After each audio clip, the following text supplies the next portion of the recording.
หั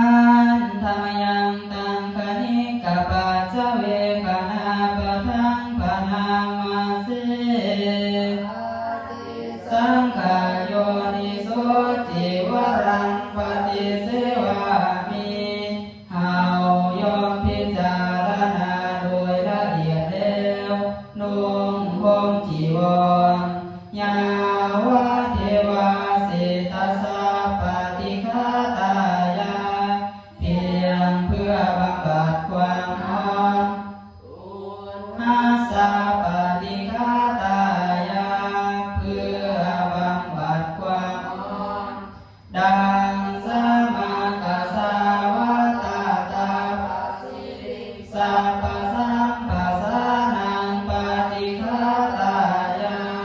เพื่อบำบัดสัมผัสอันเกิดจากเลือดยุงลมแดดสัตว์เดือดร้อนทั้งหลายยา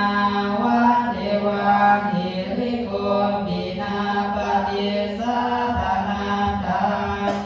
และเพียงเพื่อปกปิดอวัยวะอันให้เกิดความละอายปฏิสังขารโยนิโสบินดาปตังปฏิเสวามิเอายอมพิจารณาโดยละเอียดแล้วสันบิณฑบาตเนวัฏวายาบ่ให้เป็นไปเพื่อความเพลิดเพลินสนุกสนานนามาทายาบ่ให้เป็นไปเพื่อความเมามันอันเกิดกำลังพลังทางกายนามาทานายาบ่ให้เป็นไปเพื่อปารานาวิภูสนายาบ่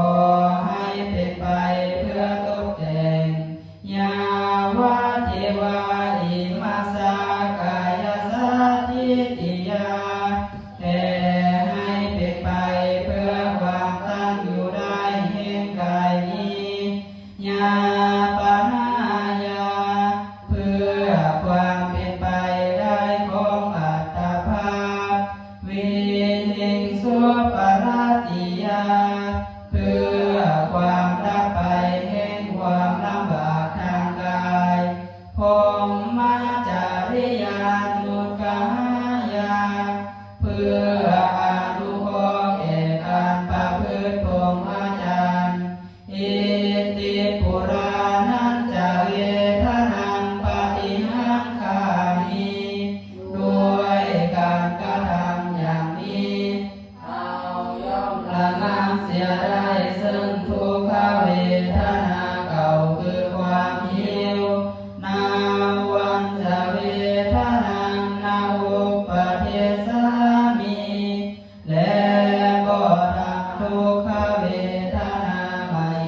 ยงเพื่อบ